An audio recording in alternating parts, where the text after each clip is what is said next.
الحمدللہ والصلاة والسلام علی رسول اللہ۔ جہاد میں قوت کے لیے روزہ افطار کرنا۔ سوال کیا گیا ہے کیا مجاہدین کے لیے رمضان المبارک کے روزے چھوڑنا جائز ہے حالانکہ وہ اپنے ملک میں بستے ہیں اور مسافر بھی نہیں؟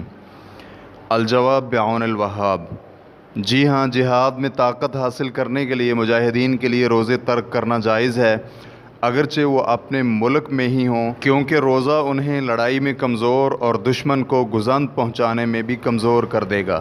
امام احمد رحمہ اللہ کے اقوال میں سے ایک قول یہی ہے، اور شیخ الاسلام ابن تیمیہ اور ان کے دونوں شاگرد ابن مفلح اور ابن قیم رحمہم اللہ اور دوسرے اہل علم نے بھی یہی اختیار کیا ہے۔ ریفرنس کے لیے دیکھیے الفروع لابن مفلح، جلد نمبر 3 صفحہ نمبر 28۔ جہاد کے سبب روزہ ترک کرنے کی مشروعیت پر احادیث بھی وارد ہیں، جن میں سے چند ایک سماعت کیجیے۔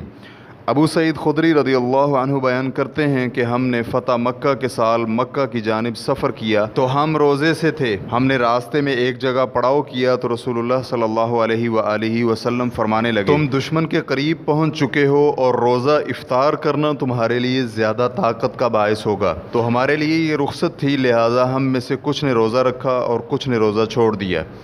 پھر ہم نے ایک اور جگہ پر پڑاؤ کیا تو نبی علیہ الصلاۃ والسلام نے فرمایا، تم صبح اپنے دشمن سے مقابلہ کرو گے اور روزہ چھوڑنا تمہارے لیے زیادہ طاقت کا باعث ہوگا، لہٰذا روزہ چھوڑ دو۔ تو یہ نبی علیہ الصلاۃ والسلام کی جانب سے عزیمت تھی، لہٰذا ہم نے روزہ چھوڑ دیا۔ صحیح مسلم حدیث نمبر 1120۔ اور ابو داؤد رحمہ اللہ نے نبی علیہ الصلاۃ والسلام کے ایک صحابی سے روایت کیا ہے کہ میں نے رسول اللہ صلی اللہ علیہ وآلہ وسلم کو دیکھا کہ انہوں نے لوگوں کو فتح مکہ کے سال سفر میں روزہ چھوڑنے کا حکم دیا اور یہ فرمایا، دشمن کے مقابلہ میں طاقت حاصل کرو۔ سنن ابی داؤد حدیث نمبر 2365۔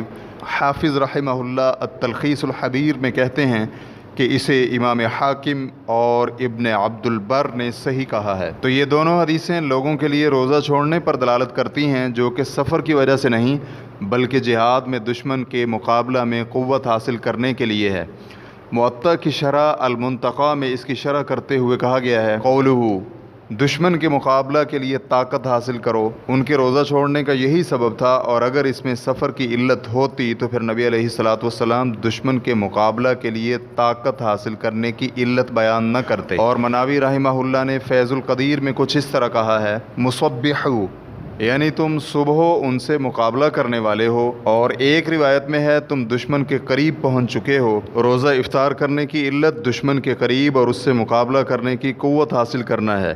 نیز یہاں پر روزہ بھی جہاد کے لیے چھوڑا ہے، نہ کہ سفر کی بنا پر، لہٰذا اگر انہیں حضر میں بھی دشمن سے مقابلہ کرنا ہو اور روزہ افطار کر کے ان کے مقابلہ کے لیے طاقت حاصل کرنا چاہیں تو روزہ چھوڑنا جائز ہوگا، کیونکہ صرف سفر کی بنا پر روزہ چھوڑنا اولا اور افضل ہے۔ ابن قیم رحمہ اللہ نے زاد المعاد میں لکھا ہے، اور نبی علیہ الصلاۃ والسلام انہیں دشمن کے قریب پہنچنے پر حکم دیتے کہ وہ روزہ چھوڑ دیں تاکہ دشمن سے مقابلہ کرنے کے لیے طاقت حاصل کر سکیں۔ اور اگر اس طرح کا کوئی واقعہ حضر میں بھی موافق ہوتا اور روزہ ترک کرنے میں دشمن کے مقابلہ میں قوت حاصل ہوتی تو کیا اس میں بھی روزہ چھوڑنا جائز ہے؟ اس میں علماء کرام کے دو قول ہیں۔ دلیل کے اعتبار سے زیادہ صحیح یہی ہے کہ انہیں روزہ چھوڑنے کی اجازت ہے۔ شیخ الاسلام ابن تیمیہ رحمہ اللہ نے بھی یہی قول اختیار کیا ہے، اور جب مسلمان لشکر کا دمشق کے باہر دشمن سے مقابلہ ہوا تو شیخ الاسلام نے یہی فتویٰ جاری کیا تھا، اور پھر اس لیے بھی کہ جہاد کی مشقت سفر میں آنے والی مشقت سے بھی زیادہ قوی ہوتی ہے، اور پھر روزہ نہ رکھنے میں مجاہد کے لیے حاصل ہونے والی مصلحت سفر کی مصلحت سے بھی زیادہ بڑی ہے، اور اسی لیے اللہ رب العزت کا فرمان ہے، اور تم دشمن کے مقابلہ کے لیے جتنی استطاعت ہو تیاری کر کے رکھو، سورۃ الانفال آیت نمبر 60۔ اور دشمن سے مقابلہ کے وقت روزہ افطار کرنا قوت کے اسباب میں سب سے بڑا سبب ہے، اور اس لیے بھی کہ جب صحابہ اکرام دشمن کے قریب پہنچے تو نبی علیہ الصلاۃ والسلام نے انہیں فرمایا تھا، یقیناً تم دشمن کے قریب پہنچ چکے ہو اور روزہ افطار کرنا تمہاری طاقت میں اضافے کا باعث ہے، اور اس وقت یہ رخصت تھی۔ پھر وہ ایک اور جگہ پر پڑاؤ کرتے ہیں تو نبی علیہ الصلاۃ والسلام فرماتے ہیں،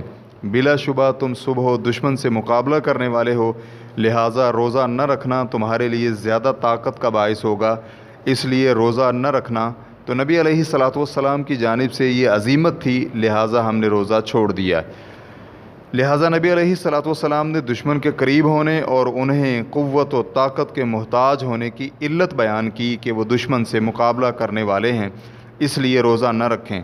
لہٰذا یہ سفر کے علاوہ ایک اور سبب تھا، اور سفر تو مستقل طور پر بنفسی ہی ایک سبب ہے جس کا نبی علیہ الصلوۃ والسلام نے اپنی تعلیل بیان کرتے ہوئے ذکر نہیں کیا اور نہ ہی اشارہ کیا ہے۔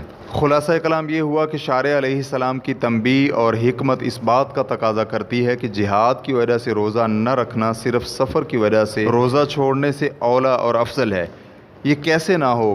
حالانکہ نبی علیہ الصلوۃ والسلام نے علت کی طرف اشارہ بھی کیا اور اس پر متنبہ بھی کرتے ہوئے اس کے حکم کی صراحت بھی کر دی اور انہیں عزم کے ساتھ جہاد کی وجہ سے روزہ افطار کرنے کو کہا۔ اس کی دلیل یہ ہے کہ عیسیٰ بن یونس شعبہ سے اور وہ عامر بن دینار سے بیان کرتے ہیں کہ میں نے ابن عمر رضی اللہ عنہما سے سنا، وہ یہ کہہ رہے تھے کہ رسول اللہ صلی اللہ علیہ وآلہ وسلم نے فتح مکہ کے دن صحابہ کرام سے فرمایا، آج لڑائی کا دن ہے اس لیے روزہ افطار کر لو۔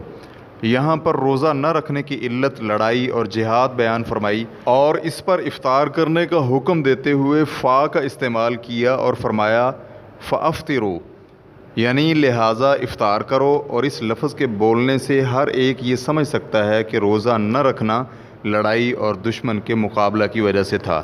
ریفرنس کے لیے دیکھیے زاد المعاد جلد نمبر 2 صفحہ نمبر 53 اور 54۔ اور جس مارکے کا تذکرہ ابن قیم رحمہ اللہ نے کیا ہے وہ مارکہ مسلمانوں اور تتاریوں کے مابین سن 702 ہجری میں ہوا تھا، جس میں مسلمانوں کو فتح نصیب ہوئی تھی۔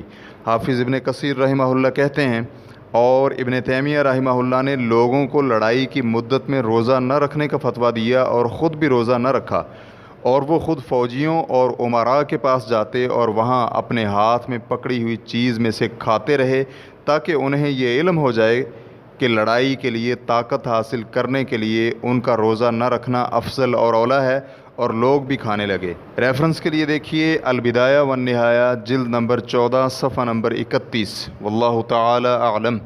اسلام QA ریکارڈنگز مؤسسۃ الشیخ محمد صالح المنجد، المملکۃ العربیۃ السعودیہ، فتویٰ نمبر 12641۔ والسلام علیکم ورحمۃ اللہ وبرکاتہ۔